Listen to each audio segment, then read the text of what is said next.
जय सिया राम।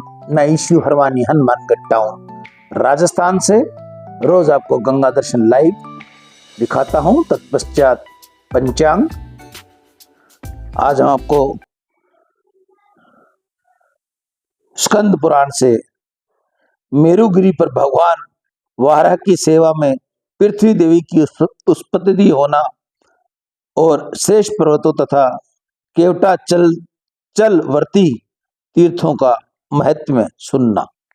एक समय कथा कहने के लिए रोमहर्षण पुत्र उग्र शर्वा मुनि आए, जो व्यास जी के परम बुद्धिमान शिष्य थे। वहां आने पर मुनियों ने उनका भली भांति स्वागत सत्कार किया।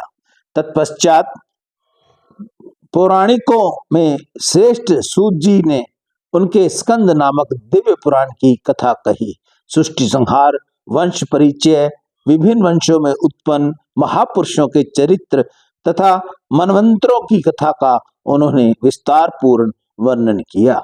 तीर्थों के महात्म्य की बहुत सी कथाएं सुनकर उन मुनिवरों ने अपनी इंद्रियों को वश में रखने वाले सूत जी से कथा श्रवण की। अभिलाषा मन में रखकर इस प्रकार कहा।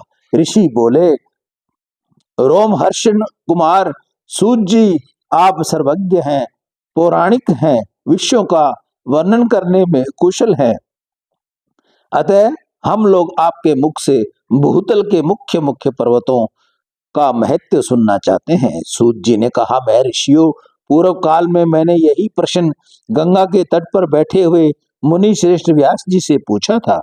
उसके उत्तर में मेरे सर्वोत्तम गुरु व्यास जी ने इस प्रकार कहा। व्यास जी बोले, सूत, प्राचीन युग की बात है, एक दिन मुनि श्रेष्ठ नारद नाना प्रकार के रत्नों से सुशोभित सुमेर पर्वत पर शिखर पर गए और उसके मध्य भाग में ब्रह्मा जी का अत्यंत प्रकाशमान दिव्य अविशुद्ध भवन देखा। उसके उत्तर प्रदेश में पीपल का एक उत्तम वृक्ष था, जिसकी ऊंचाई 1000 योजन की और विस्तार 2 गुना था। उस पीपल के मूल भाग के समीप अनेक प्रकार के रत्नों से युक्त दिव्य मंडल बना हुआ था, जिसमें वैदूर्य, मोती और मणियों के द्वारा स्वस्तिक ग्रह बनाए गए थे। इस दिव्य मंडल नूतन रत्नों से चिन्हित तथा दिव्य तोरणों बाहरी के पटाकों से सुशोभित था। उसका मुख्य द्वार पुष्प राग मणि का बना हुआ था, जिसका गोपुर 7 मंजिला का था। चमकते हुए हीरों से बनाए गए 2 किवाड़ उस द्वार की शोभा बढ़ा रहे थे। उस मंडप के भीतर प्रवेश करके नारद जी ने देखा कि दिव्य मोतियों का एक मंडप है। उसमें वैदूर मणि की वेदी बनी हुई है। महामुनि नारद उस ऊंचे मंडप के ऊपर चढ़ गए। वहां उक्त मंडप के मध्य भाग में एक बहुत ऊंचा सिंहासन था, जिसकी कहीं तुलना नहीं है। उस मध्य भाग में सशस्त्र दलों से सुशोभित दिव्य कमल था, जिसका रंग श्वेत था। उसकी प्रभा छत्रों चंद्रमाओं के समान थी। उस कमल के मध्य में 10,000 पूर्ण चंद्रमाओं के भी अधिक कांतिमान कैलाश पर्वत के समान आकार वाले एक सुंदर पुरुष बैठे थे। उनके 4 भुजाएं थी, अंग अंग से उदारता टपक रही थी। वराह के समान मुख था कि वे परम सुंदर भगवान पुरुषोत्तम अपने चारों हाथों में शंख चक्र अभय व वर धारण किए हुए थे। उनके कटी भाग में पीतांबर शोभा पाता था। दोनों नेत्र कमलों के दल के समान विशाल थे। सौम्य मुख पूर्ण चंद्रमा की शोभा को विस्तृत कर रहा था। मुखारविंद से धूप की सी सुगंध निकलती थी। सामवेद उसकी ध्वनि, यज्ञ का उसका स्वरूप, शक्रु उनका मुख था और सुआ उनकी नासिका थी। मस्तक पर धारण किए हुए मुकुट के प्रकार से उनका मुख अत्यंत उद्भावित हो रहा था। उसके वक्ष स्थल में श्री वत्स का चिन्ह शोभित था। श्वेत यज्ञोपवीत धारण करने से उसके श्री अंगों की शोभा और भी बढ़ गई थी। उसकी छाती चौड़ी और विशाल थी। वह कौस्तुभ मणि की दिव्य प्रभा से देदीप्यमान हो रहे थे। ब्रह्मा, वशिष्ठ, अत्रि, मार्कंडे तथा भृगु आदि अनेक मुनीश्वर दिन रात उनकी सेवा में संलग्न रहते थे। इंद्र आदि लोकपालों और गंधर्वों से सेवित देव देवेश्वर भगवान के पास जाकर नारद जी ने प्रणाम किया और पृथ्वी को धारण करने वाले उन वराह भगवान का दिव्य उपनिषद मंत्रों से सत्वन करके अत्यंत प्रसन्न होके उसके पास ही खड़े हो गए। इतने में ही दिव्य दुधम्बी बजी उठी। तत्पश्चात वहां पृथ्वी का शुभागमन हुआ। रत्नों सहित समुद्र में सदृश दिव्य वस्त्र धारण करके वह बड़ी शोभा पा रही थी। इला और पिंगला नाम वाली दो सखियां इसके साथ थी।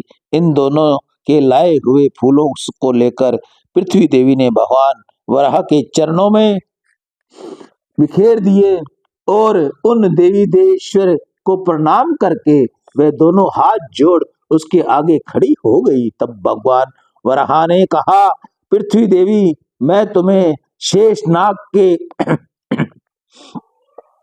सुखदायक मस्तक पर बिठाकर और संपूर्ण विश्व को तुम्हारे ऊपर स्थापित करके पर्वतों को तुम्हारा सहायक बनाकर यहाँ आया हूँ। फिर किस लिए तुम यहाँ आई हो? पृथ्वी बोली, भगवान, आपने पाताल से मेरा उद्धार करके ऊंचे रतन सिंहासन की भांति शेषनाग के रतन युक्त मस्तक पर जो सशस्त्र फणों से सुशोभित है मुझे बिठाया है। इस प्रकार मुझे भली भांति स्थित करके मुझे धारण करने में समर्थ पुण्य में पर्वतों को भी मेरे ऊपर स्थापित किया है, जो आपके ही स्वरूप हैं। महाबाहु पुरुषोत्तम, उन पर्वतों में से जो आधारभूत मुख्य मुख्य पर्वत हैं उनका मुझे परिचय दीजिए। श्री भगवान वराह ने कहा, सुमेरु, हिमवान, विंध्याचल, मंद्राचल, गंधमादन, शालग्राम, चित्रकूट, मायावान, परियात्रक, महेंद्र, मल्य, सहन, सिंहाचल, रेवत और मेरुपुत्र अचल, जो बड़ी भारी स्वर्ण में पर्वत है। वसुंधरेश, ये सभी श्रेष्ठ पर्वत तुम्हारे आधार हैं। मैंने देव समूह और ऋषि समूह के साथ इन पर्वतों का सेवन किया है। माधवी, इनमें जो श्रेष्ठ पर्वत है उनका यथार्थ वर्णन करता हूँ, सुनो। देवी शालग्राम, सिंहाचल तथा गिरिराज, मंदमादन, ये उत्तम शैल हिमालय की ओर उत्तर दिशा में स्थित हैं। वसुंधरे, अब मैं दक्षिण के प्रधान पर्वतों का नाम बतलाता हूँ। अरुणाचल, हस्ती पर्वत, ग्रंथाचल तथा घटिकाचल, ये सभी श्रेष्ठ पर्वत क्षीर नदी के समीप पर्वती हैं। हस्ती पर्वत से 5 योजन उत्तर स्वर्णमुख नामक उत्तम नदी बहती है। उसके उत्तर तट पर कमला सरोवर है, जिसके किनारे सुखदेव जी को वर देने वाले तथा भक्तों को पीड़ाओं का नाश करने वाले भगवान श्री कृष्ण बलभद्र जी के साथ निवास करते हैं। शुद्ध चित्त वाले वानप्रस्थ मुनि सदा उनकी आराधना करते हैं। कमला सरोवर के उत्तर 2 कोस की दूरी पर कल्प वृक्षों से सुशोभित श्रेष्ठ वन में श्री वेकंटाचल नामक प्रसिद्ध पर्वत है, जो भगवान विष्णु का महान आश्रय है। वह शैलराज 1 योजन ऊंचा और 7 योजन चौड़ा है। यह समूचा पर्वत स्वर्ण में है। उसके शिखर पर रत्न धारण करने वाले हैं इंद्र आदि देवता, वशिष्ठ आदि मुनीश्वर, सिद्ध साध्य मरुदगण, दानव, दैत्य, राक्षस तथा रंभा आदि अप्सराएं वहां नियम पूर्ण निवास करती हैं। नाग, गरुड़ और किन्नर वहां तपस्या करते हैं। इन सबसे सेवित अनेक नदियां हैं, जिनका दर्शन भी पुण्यप्रद है। पृथ्वी उस पर्वत पर अनेक प्रकार के दिव्य सरोवर शोभा पा रहे हैं। अब सब तीर्थों में प्रधान चक्र आदि तीर्थों का वर्णन सुनो। चक्रार्थी तीर्थ, देव तीर्थ, आकाश गंगा, कुमारी धारिका तीर्थ, पाप नाशन तीर्थ, पांडव तीर्थ तथा स्वामी पुष्करिणी तीर्थ, ये 7 तीर्थ उस उत्तम नारायणगिरी व्यक्ताचल पर सर्वश्रेष्ठ माने गए हैं।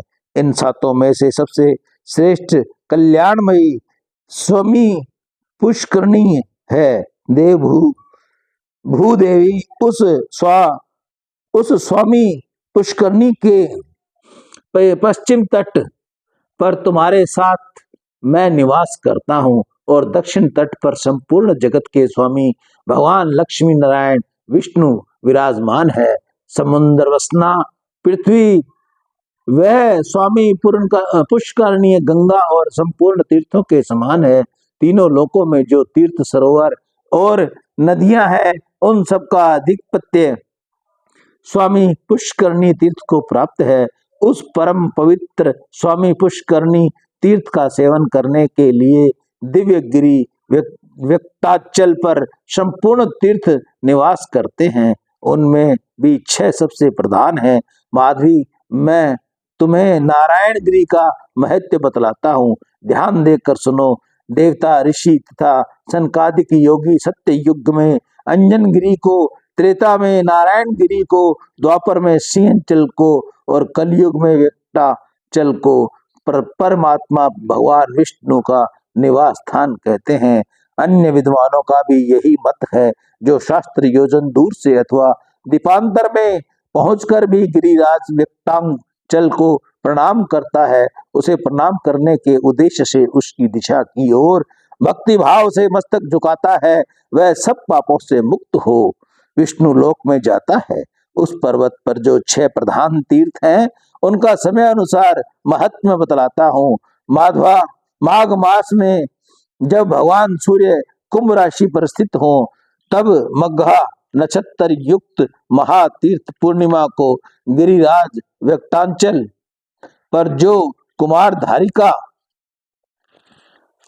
नाम वाली पुष्करिणी है वह समस्त लोगों को पवित्र करने वाली हो जाती है। उसके तट पर कृतिका और अग्नि के उत्पन्न पर्वतीय नंदन स्कंद देव सेना के साथ भगवान विष्णु का पूजन करते हुए निवास करते हैं। उस तीर्थ में जो मध्याह्न काल में स्नान करता है उसके पाप फल, उसके पुण्य फल को शरण करो।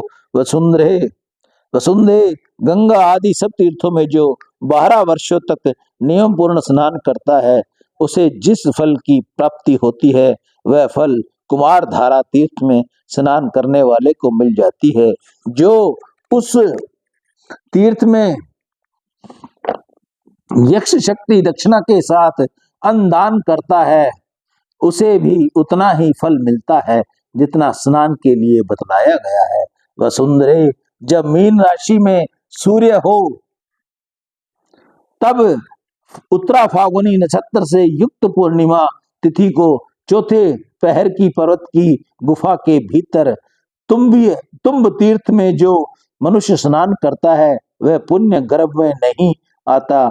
जब सूर्य देव मेष राशि पर स्थित हो तब चित्रा नक्षत्र से युक्त पूर्णिमा तिथि को पुण्य में प्रभात के समय आकाश गंगा के जल में स्नान करने वाला पुरुष मोक्ष प्राप्त कर लेता है। सूर्य देव जब वृषभ राशि पर विराजमान हो तब विशाख मास के शुक्ल या कृष्ण पक्ष की द्वादशी तिथि को रविवार या मंगलवार का योग होने पर अथवा शुक्ल तथा कृष्ण पक्ष में रविवार के दिन पुण्य या हस्त नक्षत्र के योग्य होने पर जो मनुष्य संगव काल में पांडव तीर्थ के भीतर स्नान करता है वह इस लोक में कभी दुखी नहीं पाता तथा परलोक में सुख भोगता है।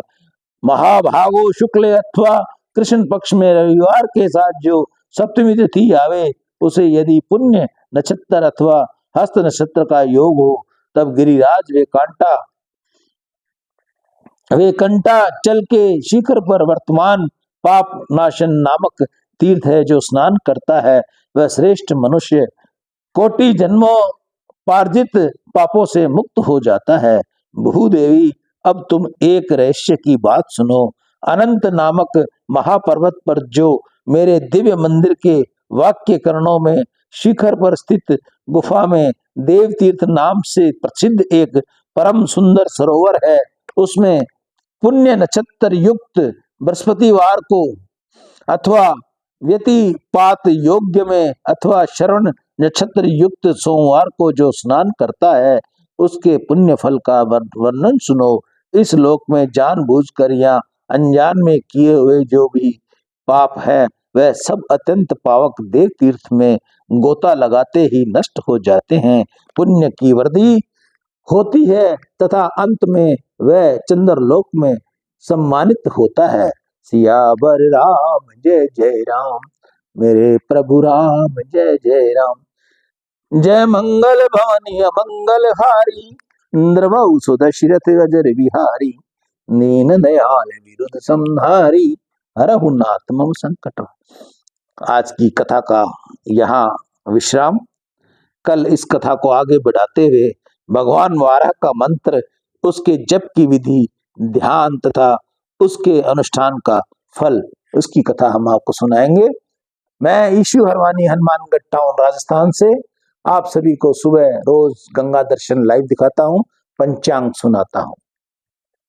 जिस भी माता बहन भाई को देसी गोबर, देसी घी, गाय के घी गोबर से निर्मित अन्य जड़ी बूटियां मिश्रित धूप बत्ती चाहिए तो हमारे पास शुद्ध उपलब्ध है, गूगल उपलब्ध है तथा देसी कपूर, भीमसेनी कपूर हमारे पास उपलब्ध है। आप अपनी सेवा शुल्क भेजकर हमसे संपर्क कर सकते हैं। 8561043497। एक बार दोबारा सुने, 8561043497। राम